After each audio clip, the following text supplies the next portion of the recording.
Azərbaycan və Özbəkistanın strateji tərəfdaşlığında və çox tərəfli münasibətlərində yeni yüksəliş mərhələsi başlayır. Daşkənddə iki ölkə arasında strateji tərəfdaşlığın dərinləşməsi və hər tərəfli əməkdaşlığın genişlənməsi haqqında bəyannamənin imzalanması münasibətlərin keyfiyyətcə yeni mərhələyə yüksəlməsini şərtləndirir. Mövzunu əməkdaşımız Südabə Cahangirli davam etdirir.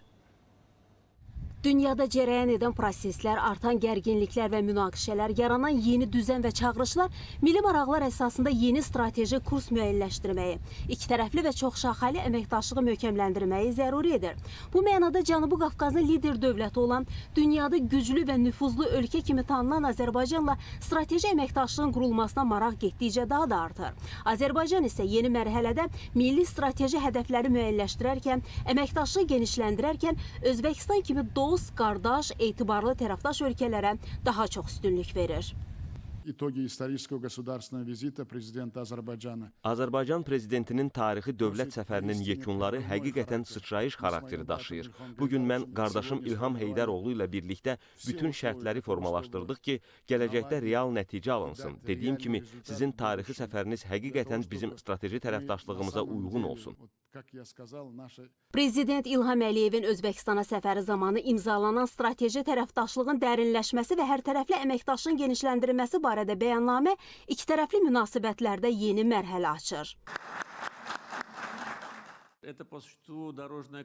Bu, mahiyyətcə gələcək fəaliyyətimizin yol xəritəsidir.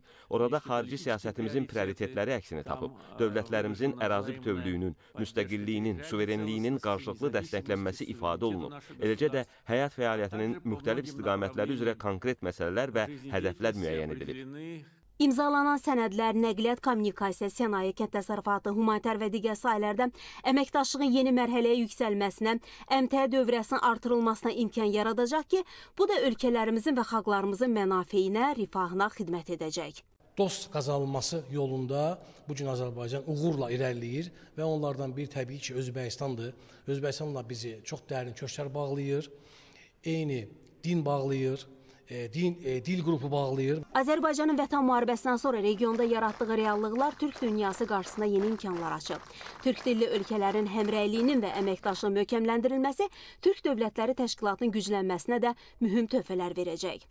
Türk dövlətləri bir mənalı olaraq bunu bilirlər ki, onların birliyi dünyada əmin-amanlıqdır, sülhdür. Haqqı pozulan xalqın haqqının qaytarılması deməkdir. Prezident İlham Əliyevin Özbəkistanda keçirdiyi görüşlər, imzalanan sənədlər göstərdi ki, ölkələrimiz bütün sahələrdə mühüm və strateji xarakter daşıyan münasibətlərin inkişafını hədəfləyib. Xalqlarımızın və ölkələrimizin qardaşlığı və dostluğu bu hədəflərə çatmaq üçün yaxşı əsas yaradır. Südabə Cahangirli, Rüstəm Mikayılzadə, ASTV Xəbər.